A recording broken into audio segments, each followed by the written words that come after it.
Admiral Vorthak stared at the readings on his command screen. His 4 eyes blinked in confusion as the numbers made no sense. The alien commander had ruled space battles for over 50 years, but he had never seen anything like this. Report. Vorthak ordered his bridge crew. Sir, we detected 3 of our destroyer ships under attack near Sector 7. His communications officer replied. The attacking vessel is unknown. It does not match any ship in our database. Vorthak moved his massive form toward the main viewing screen. His species, the Kethari, were proud warriors who had served the Galactic Empire for 2,000 years. They feared nothing in space, but today felt different. Show me the battle, he commanded. The screen flickered and showed a sight that made Vorthak's blood run cold. 3 Empire destroyer ships, each one capable of destroying a small moon, were being torn apart by a single unknown vessel. The enemy ship moved like nothing he had ever seen. It twisted and turned through space, avoiding every shot while returning fire with deadly accuracy. What kind of weapons are those? Vorthak asked his weapons officer. Unknown, sir. The energy. Readings are off our charts. Whatever they are using cuts through our shields like they are not even there. Vorthak watched as another destroyer exploded in a ball of fire. The unknown ship had destroyed it in less than 30 seconds. This was impossible. Empire ships were the strongest in the galaxy. Nothing could defeat them so easily. Sir, the unknown ship is turning toward us, his pilot announced with fear in his voice. The enemy vessel was massive, larger than any Empire ship Vorthak had seen. Its design was strange, with smooth curves instead of the sharp angles Empire ships used. Strange markings covered its hull, symbols that looked almost familiar but made no sense. All ships, prepare for battle. Vorthak ordered his fleet. He commanded 12 heavy cruisers and 24 fighters. Even the strongest enemy should not be able to defeat such a force. The unknown ship moved closer. Vorthak's sensors began picking up more detailed readings, and what he saw made his heart skip a beat. Sir, I am detecting life signs aboard that vessel, his science officer reported. What species? Vorthak demanded. The science officer checked his readings 3 times before answering. His voice shook as he spoke. Sir, the computer says they are human. Silence filled the bridge. Every crew member turned to stare at the science officer. Vorthak felt his legs grow weak. That is impossible, Vorthak said. Humans are extinct. We destroyed their planet 200 years ago. There are no humans left in the galaxy. Sir, I have checked the readings 5 times. The life signs are definitely human. Vorthak's mind raced. Humans were listed in the Empire records as a primitive species from a backwater planet called Earth. They had no space travel technology. They fought with metal weapons and chemical explosives. The Empire had marked them for termination because they were too aggressive and would never accept Empire rule. The human planet had been sterilized by orbital bombardment. Every human city had been destroyed. The Empire had watched from space as the entire human species died. How could any human still be alive? Sir, incoming transmission from the unknown vessel, the communications officer announced. Put it on screen, Vorthak ordered. The viewing screen changed to show the bridge of the enemy ship. Vorthak gasped. Standing in the center of the alien bridge was a human male wearing a clean military uniform. The human looked directly at Vorthak with calm, intelligent eyes. I am Captain Lee Dae-hyun of the Terran resistance ship Baekdu, the human said in perfect galactic standard language. Your Empire's crimes against my people will be answered. Vorthak stared at the human in shock. How did this primitive creature speak the Empire language? How did he have a starship? This violated everything the Empire knew about humans. Impossible, Vorthak whispered. You are all dead. We killed every human on your planet. Captain Lee smiled, but it was not a friendly smile. You killed the humans on Earth, but humans are harder to kill than you thought. We built ships, we escaped, we survived, and we learned. Learned what? Vorthak demanded. We learned about you. We learned about your empire. We learned about your weapons and your ships and your weaknesses. We spent 200 years getting ready for this moment. Vorthak felt fear growing in his chest. You are one ship against my entire fleet. Surrender now, and I will make your death quick." Captain Lee laughed. "Admiral, you still do not understand. This is not one ship against your fleet. Look at your sensors again." Vorthak turned to his science officer, who was frantically checking his equipment. The alien's face turned pale. "Sir, I am detecting 17 more ships decloaking around us. All of them are human vessels." The viewing screen showed space around Vorthak's fleet suddenly filling with human ships. They appeared from nowhere, as if they had been invisible. Each ship was different in design, but all carried the same strange markings as the Bayek do. "How?" Vorthak asked. "Human technology," Captain Lee replied. "We took your weapons and made them better. We took your shields and made them stronger. We took your stealth systems and made them perfect. You taught us everything we needed to know by trying to kill us." Vorthak realized his fleet was surrounded. 18 human ships against his 36 vessels. The numbers were close.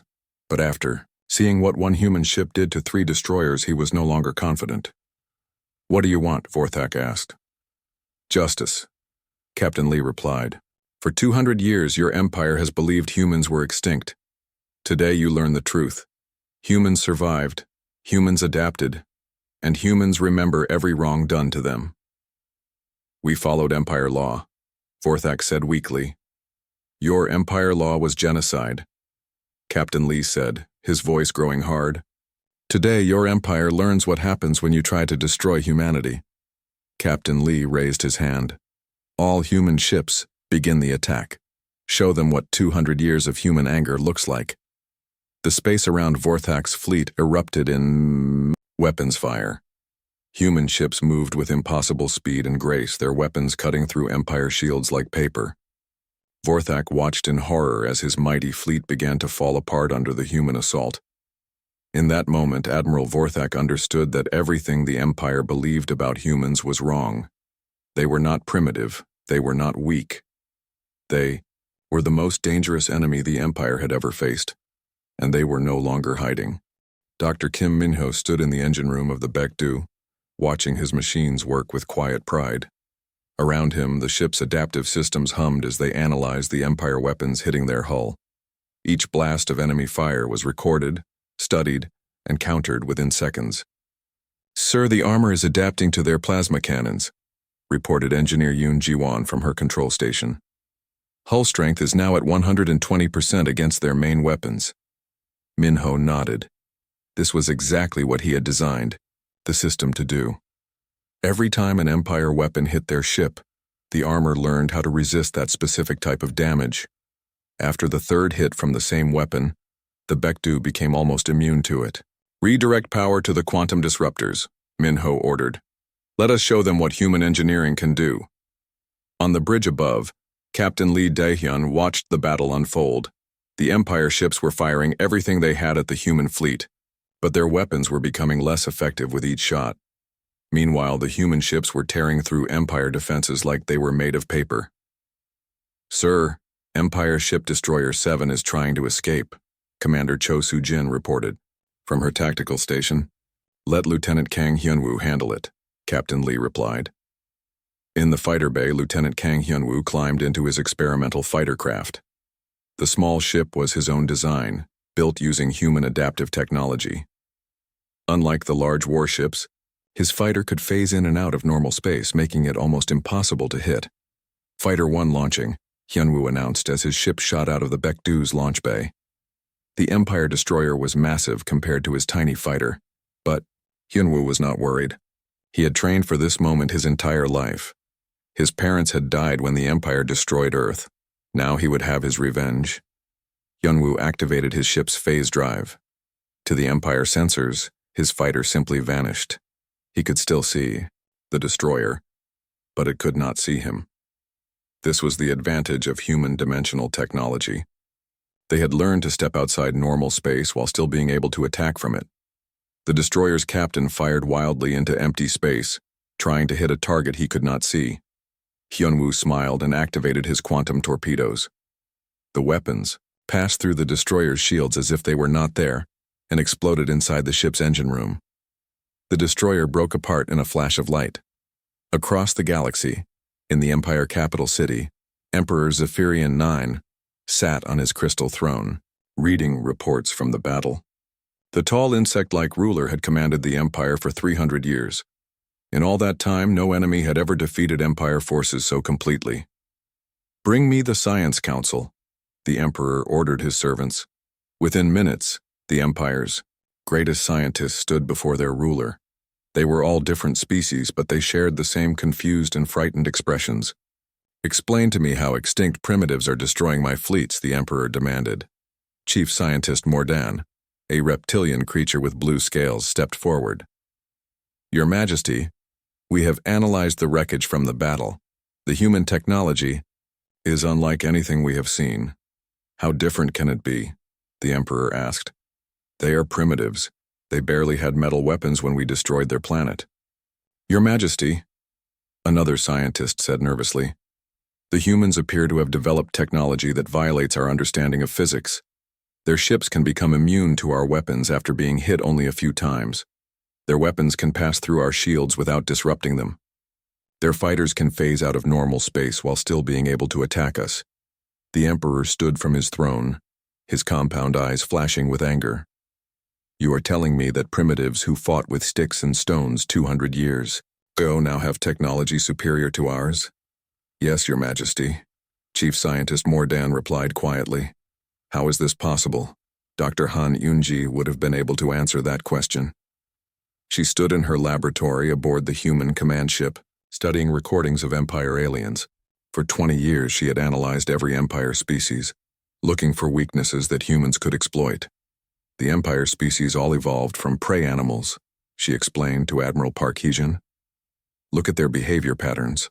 When threatened, they either freeze in panic or run away. They do not adapt or improvise like humans do." Admiral Park studied the data on her screen. She was a small woman, but her eyes held the determination of someone who had lost everything and rebuilt it through pure will. "What about their technology?" the Admiral asked. "They rely on overwhelming force and standardized designs," Dr. Han replied. "Every Empire ship is built the same way. Every weapon works the same way. They never change or improve because they never had to. They have been the strongest force in the galaxy for 3,000 years. Until now," Admiral Park said. "With satisfaction. Until now," Dr. Han agreed. "Humans evolved differently. We were predators, not prey. When something threatens us, we do not run. We adapt. We learn. We overcome." Back in the battle, the advantage of human thinking was becoming clear.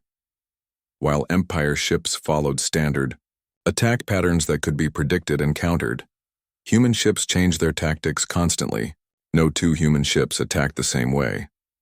Commander Cho Soo-jin watched her tactical display as the last Empire ships tried to retreat. She had studied Empire military manuals for years, memorizing every standard response they taught their officers. This made the Empire ships easy to predict. "They will try to form a defensive wall while their damaged ships escape," she told Captain Lee. "It is standard Empire tactic number 7.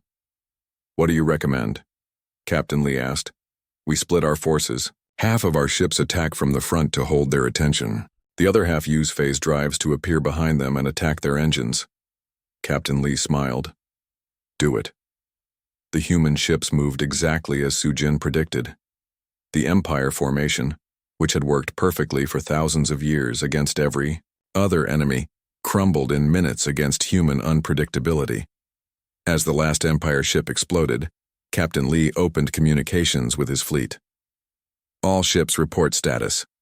Baekdu took minor damage, but our adaptive armor has already repaired itself," reported Dr. Kim Min-ho. "Fighter Squadron 1, no losses," Lieutenant Kang Hyun-woo announced. "Command ship Jeju, ready for the next battle," Admiral Park reported. "Captain." Lee looked at the wreckage of the Empire fleet floating in space around them. 36 Empire ships destroyed, 0 human ships lost. The Empire had believed their technology was superior to everyone else in the galaxy. They had never imagined that the primitive humans they had tried to destroy would return with weapons and defenses beyond Empire understanding. "Set course for Empire Sector 5, Captain Lee ordered. It is time to show the galaxy that humans are not extinct. It is time to show them what happens when you try to destroy Earth's children. As the human fleet jumped to hyperspace, they left behind a message probe for any Empire forces that might arrive later. The message was simple, but terrifying. The humans remember. The humans return. The humans will have justice. The age of Empire dominance was ending. The age of human vengeance had begun. General Thurgan paced across the war room floor, his heavy footsteps echoing in the silent chamber. The massive reptilian commander had won 1,000 battles for the Empire, but the reports coming in from human attacks made no sense to his military mind. "Show me the recordings again," he ordered his staff. The holographic display showed the latest battle between Empire forces and human ships. Thurgan watched carefully as a single human cruiser faced off against 5 Empire battleships. According to every military doctrine Thurgan knew, the human ship should have been destroyed in minutes. Instead, the human ship did something impossible. It split into 3 separate pieces, each piece attacking from a different direction. The Empire ships designed to fight single large targets could not handle multiple smaller threats moving independently. "How do their ships separate and still fight?" Thurgan demanded. "We do not know, sir," his science officer replied. "Each piece seems to have its own power source and weapons. It is like fighting 3 ships instead of 1. Thurgan growled in frustration. Every human tactic violated standard military thinking. Empire forces were trained to follow specific battle plans that had worked for thousands of years, but humans seemed to make up new strategies during the middle of battles. Aboard the Empire command ship Dominion, Commander Cho Soo-jin led her boarding party through the narrow corridors.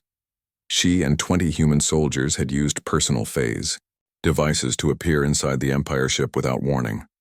The Empire crew had not expected intruders to simply appear in their secured areas. Their security systems were designed to stop attackers coming through doors and airlocks, not materializing out of thin air. "Move quickly," Soo-jin whispered to her team. "We have 15 minutes before their security systems adapt to our presence." The human soldiers moved through the ship like ghosts. They had studied Empire ship designs for decades and knew exactly where to go.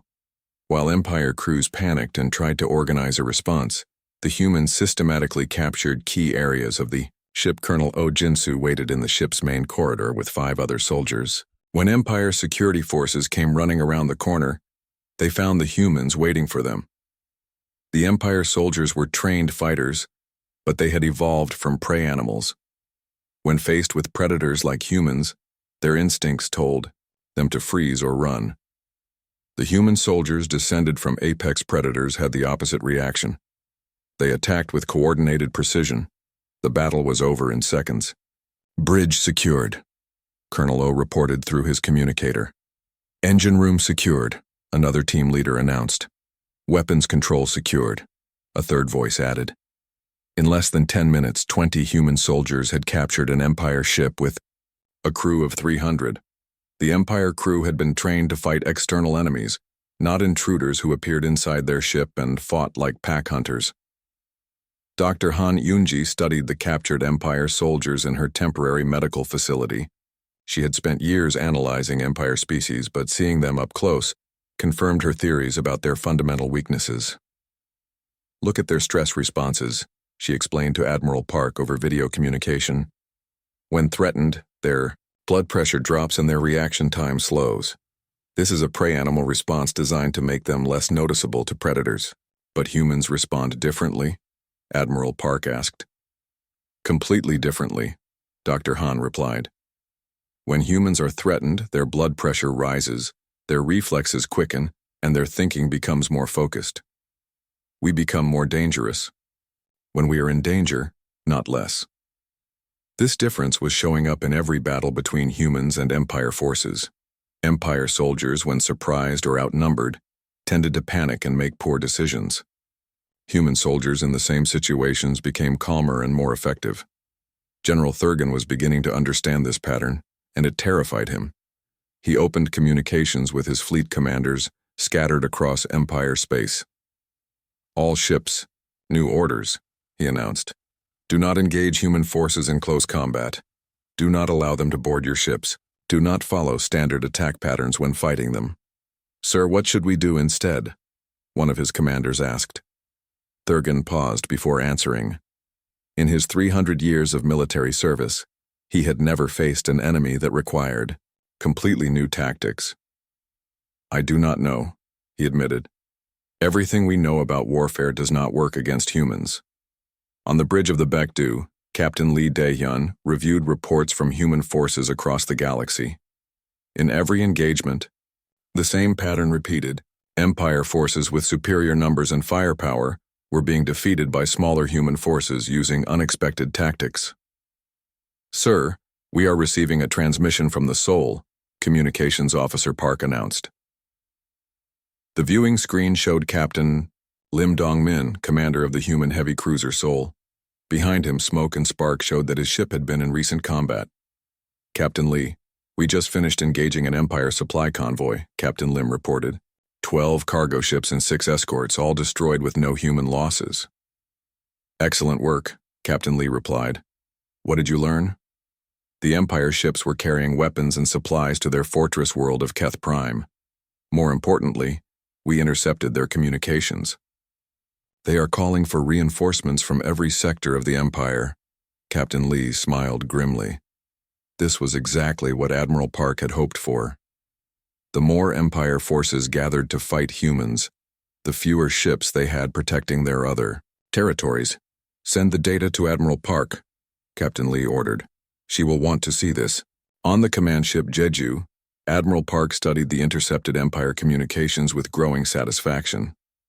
Her plan was working perfectly. By attacking Empire forces across multiple sectors, the humans were forcing the Empire to spread their fleet thin.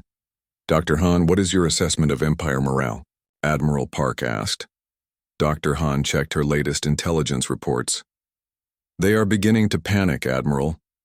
Empire species are not psychologically equipped to handle this kind of warfare. They expect battles to follow predictable patterns with clear winners and losers. Human tactics create chaos and uncertainty which terrifies them. Good, Admiral Park said. Fear will make them make more mistakes. She was right. Across the Empire, military commanders were abandoning standard procedures and trying desperate tactics that only made their situations worse. Some commanders ordered their ships to retreat from human forces, leaving other Empire worlds undefended. Others tried to copy human tactics without understanding the thinking behind them, leading to disasters. The Empire's rigid command structure, which had been a strength for thousands of years, was becoming a weakness. Empire officers were trained to follow orders from their superiors, not to think independently. When faced with human unpredictability, they waited for new orders instead of adapting to changing situations.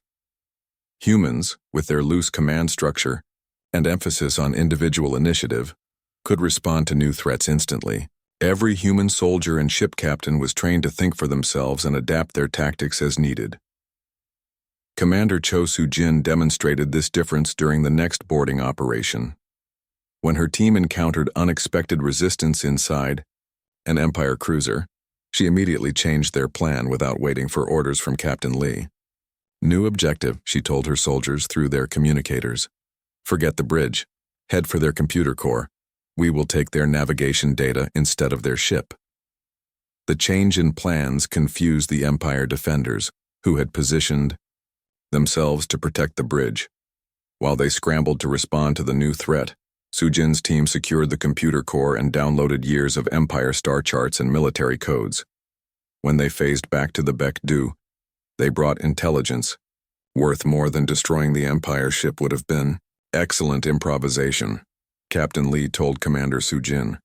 This data will help us plan attacks on Empire supply lines. General Thurgan received reports of the intelligence theft within hours. As he read through the list of compromised information, he realized the humans now knew the location of every major Empire military installation in 3 sectors. They are not just fighting us, he told his staff. They are learning from every encounter. Every battle makes them stronger and us weaker. For the first time in his long military career, General Thurgan began to consider the possibility that the Empire might lose a war. Ambassador Li Nayung stood before the assembled leaders of 12 different alien species, her calm voice carrying across the secret meeting chamber. These were representatives of worlds conquered by the Empire, species who had lived under imperial rule for centuries. The humans offer you a choice, she said in perfect galactic standard. Continue to serve an empire that sees you as slaves, or join us in building something better. The alien leaders looked at each other nervously. They had lived in fear of the Empire for so long that the idea of rebellion seemed impossible. But the news of human victories had spread across the galaxy, giving hope to species that had forgotten what freedom meant. Regent Koltar of the Vashti people leaned forward. His blue-scaled face showed curiosity mixed with fear. What guarantees do humans offer? If we rebel and you lose, the Empire will destroy our worlds completely. We do not ask you to trust our promises, Ambassador Li replied. We ask you to trust our actions. In 6 months, human forces have defeated Empire fleets in 47 star systems. We have liberated 18 worlds and returned them to their original inhabitants. We do not conquer, we liberate. She activated a holographic display showing recent battles. The alien leaders watched in amazement as human ships systematically dismantled Empire defenses that had seemed invincible for thousands of years. How do you fight so effectively against superior numbers? Asked Elder Morith of the Zeltron Collective. Because we remember what it means to be free, Ambassador Li answered. Empire species have lived under imperial rule for so long that they have forgotten how to think independently. Humans have spent 200 years planning for this moment.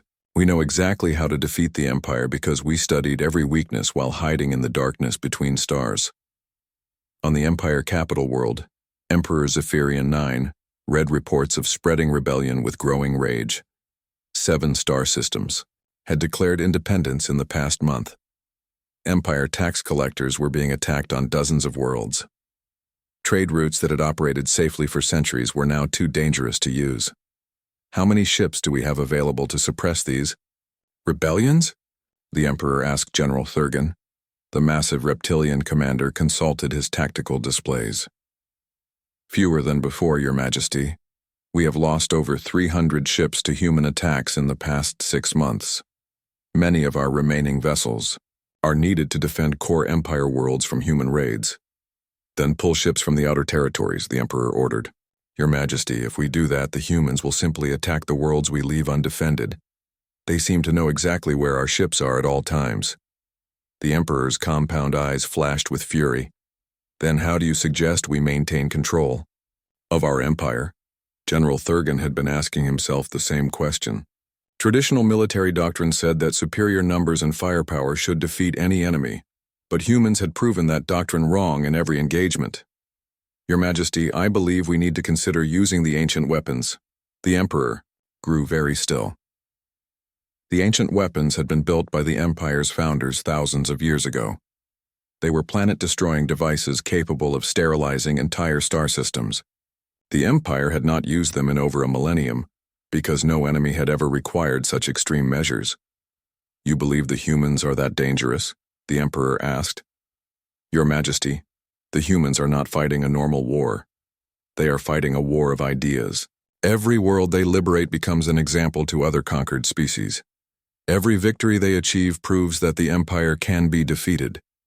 If we do not stop them soon, the entire Empire will collapse. Vice Admiral Choi Seung-hwan received Ambassador Li's report while commanding the 2nd Human Fleet near the Empire border. The news of alien species joining the rebellion was exactly what Admiral Park had hoped for. Sir, we are receiving communications from 17 different worlds requesting human military assistance, his communications officer reported. Send the data to Admiral Park, Seung-hwan ordered. She will want to coordinate our response with the Liberation Fleet. The Liberation Fleet was Admiral Park's newest creation.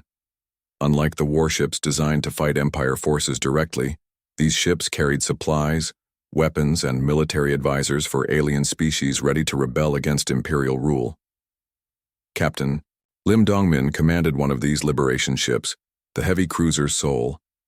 His mission was to provide military support to the Kethari Rebellion, helping the same species that had once served the Empire turn against their former masters.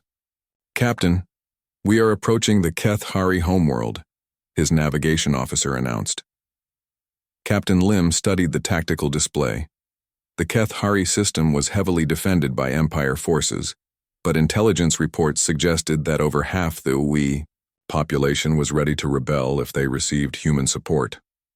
"Launch the infiltration teams," Captain Lim ordered. "Begin Phase 1 of the Liberation Plan." 20 small human ships, each carrying weapons and communication equipment, phased through Empire defenses and landed on the Keth Hari homeworld. Within hours, they had contacted local resistance groups and begun distributing advanced weapons that could penetrate Empire armor. The Empire garrison commander, General Vorthak, watched his carefully maintained control crumble as Keth Hari civilians began attacking Imperial installations with weapons that should not exist. "How are they getting human weapons?" he demanded from his command bunker. "Unknown, sir," his intelligence officer replied. "The humans seem able to transport supplies through our defenses without being detected." Vorthak realized he was facing the same impossible situation that Empire commanders across the galaxy were encountering. Human technology made normal defensive measures useless. On the bridge of the Baekdu, Captain Lee Daehyun coordinated attacks on 3 different Empire supply convoys simultaneously. His ship's quantum communication system allowed instant contact with human forces across hundreds of light years. "Tiger Squadron, report status," he said into his communicator.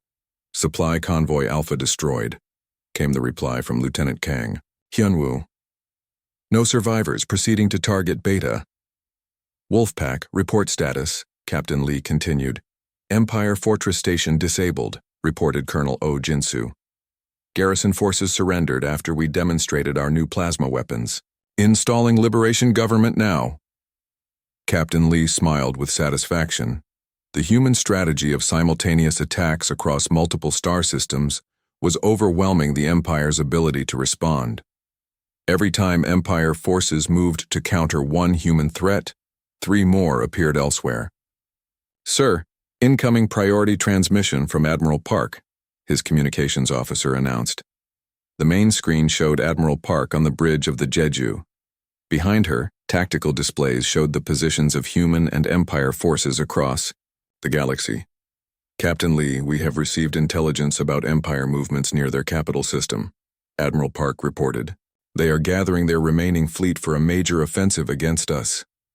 "How many ships?" Captain Lee asked. "Over 800 vessels, including their flagship Eternal Dominion.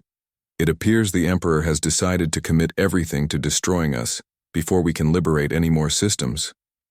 Captain Lee considered the implications. 800 Empire ships represented nearly half of their remaining military force. If the humans could defeat such a fleet, the Empire would be finished as a galactic power. "What are your orders, Admiral?" he asked. "Prepare for the largest space battle in galactic history," Admiral Park replied. "Send word to all human fleets, all liberation forces, and all allied species. The Empire is coming with everything they have." "And if we lose?" Captain Lee asked. Admiral Park's expression grew determined. "We will not lose, Captain. Humans do not surrender. Humans do not retreat. Humans do not accept defeat. The Empire made that mistake once when they tried to destroy Earth. They will not survive making it again." As the communication ended, Captain Lee turned to his crew. These men and women were the children and grandchildren of survivors from Earth's destruction. They had been born in the cold darkness between stars, raised on stories of their lost homeworld, and trained from childhood for this moment of revenge. "All hands, prepare for final battle," Captain Lee announced over the ship's communication system. "The Empire comes to destroy us just as they destroyed Earth. Today we show them what humans do to those who threaten our families." Across human space, similar announcements were being made on dozens of ships. The descendants of Earth survivors were ready for their ultimate test. The Empire had superior numbers and firepower, but the humans had something more powerful: the memory of their lost world and the determination to ensure it never happened again. Fleet Admiral Song Woo-jin stood on the bridge of the massive human flagship Seoul, watching as 800 Empire ships approached his position. The enemy fleet was the largest military force ever assembled in galactic history. But Song felt no fear as he prepared for the final battle. "All human fleets report ready," his communications officer announced. "We have 147 ships in battle formation." Song nodded calmly. The numbers were heavily against the humans, but numbers had never been their advantage. Human ships were faster, more adaptable, and crewed by warriors who fought for freedom rather than conquest. "Signal to all ships," Song ordered. "Today we end 3,000 years of imperial tyranny. Today we restore freedom to the galaxy. Today we honor the memory of Earth." Across the human fleet, captains and crews prepared for the battle that would determine the future of every species in the galaxy. These were the descendants of Earth survivors, trained from birth for this moment of ultimate revenge. Emperor Zephyrian IX commanded the Empire fleet from the bridge of his flagship, the Eternal Dominion. The massive vessel was 5 kilometers long and carried enough firepower to destroy entire planets. Around it, 800 of the Empire's finest warships waited for the order to attack. "Destroy them all," the Emperor commanded. "Show the galaxy what happens to those who challenge the Empire." The Empire fleet opened fire with every weapon they possessed. Space erupted in a storm of energy beams and missile explosions as thousands of weapons targeted the human ships. But something impossible happened. The human fleet did not try to absorb the damage or retreat from it. Instead, every human ship activated its phase drive simultaneously, stepping out of normal space just as the Empire weapons reached them. The massive barrage of Empire firepower struck empty space where the human fleet had been moments before. "Where did they go?" the Emperor demanded. Before anyone could answer, the human ships phased back into normal space.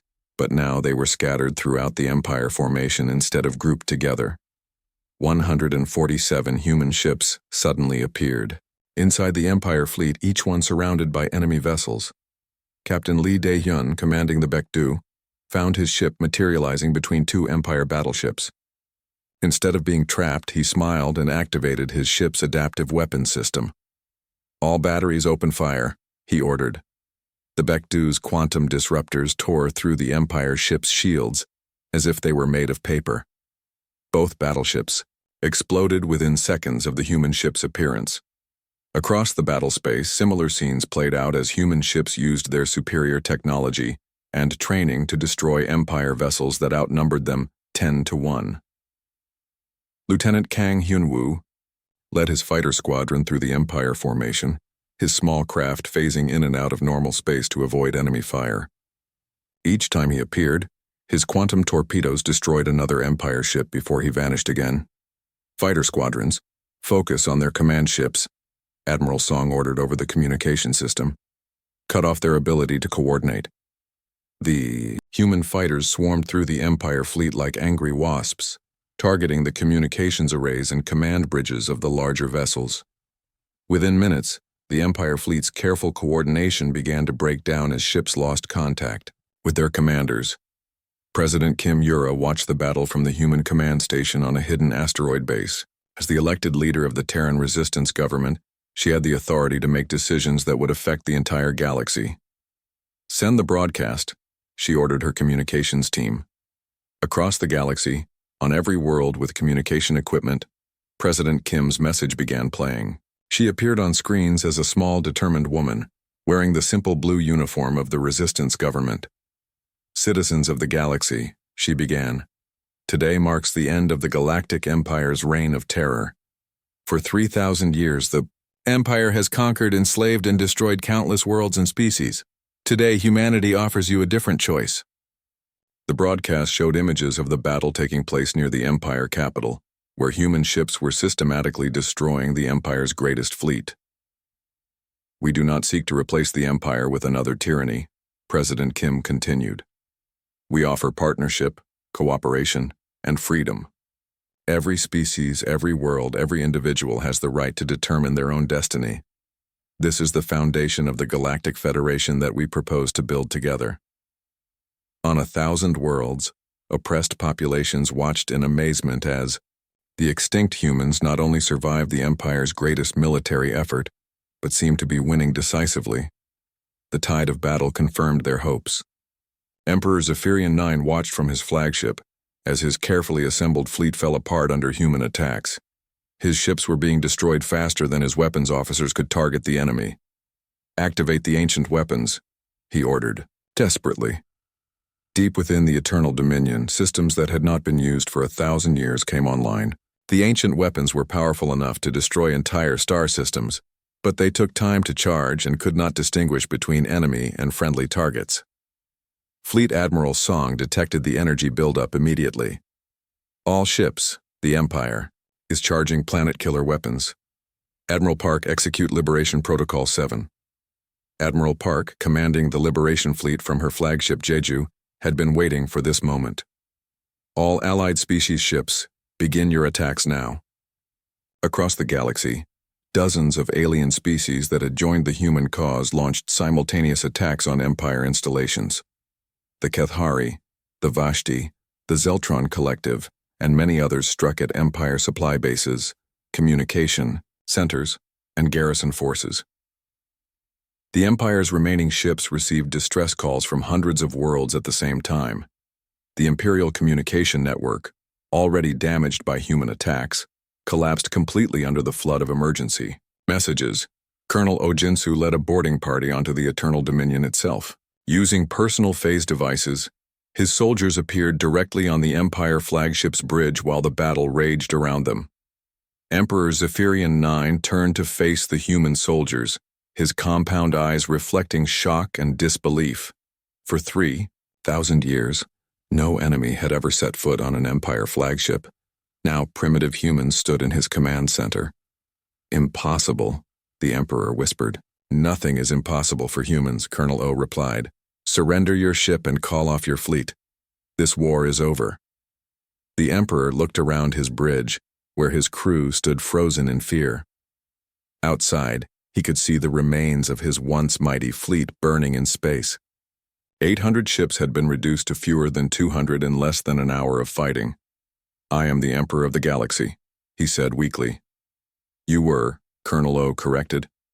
"Now you are just another war criminal awaiting trial."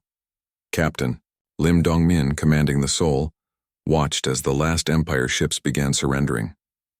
The battle that was supposed to destroy humanity had instead destroyed the Empire's ability to wage war.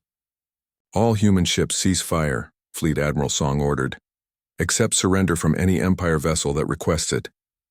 The space around the former Empire capital was filled with the wreckage of hundreds of ships and the communication signals of thousands more requesting permission to surrender. The largest fleet in galactic history had been defeated by a force 1/6 its size. Dr. Han Yunji studied the battle recordings from her laboratory aboard the command ship. The complete psychological collapse of Empire forces confirmed everything she had theorized about the fundamental differences between predator and prey species.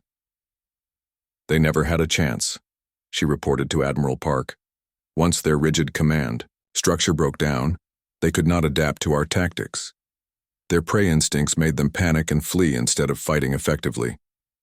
3 months later, representatives from over 1,000 worlds gathered on the neutral planet of Haven to sign the Galactic Federation Charter. President Kim Ura stood before the assembled delegates, no longer as the leader of a resistance movement but as the first president of a free galaxy. "Today we begin a new age," she announced. "An age where no single species rules over others. An age where differences are celebrated rather than punished. An age where every world has a voice in its own destiny." Ambassador Lee Na-young worked with alien diplomats to establish the new government structures. Instead of the Empire's rigid hierarchy, the Federation would be built on cooperation and mutual respect. Captain Lee Dae-hyun stood on the observation deck of the Baekdu, looking out at the planet Earth. The human homeworld was still a scarred wasteland from the Empire's orbital bombardment 200 years ago, but teams of human engineers and alien volunteers were already working to restore its damaged ecosystem. "We did it," Commander Cho Soo-jin said, joining him at the window. "We actually did it." Captain Lee nodded slowly. "Our parents and grandparents would be proud. Earth's children survived. Earth's children remembered. And Earth's children came home."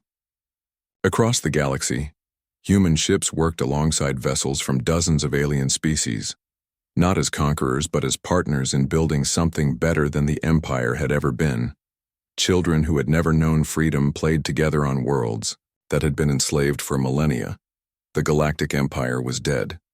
In its place, the Galactic Federation offered hope for a future where all species could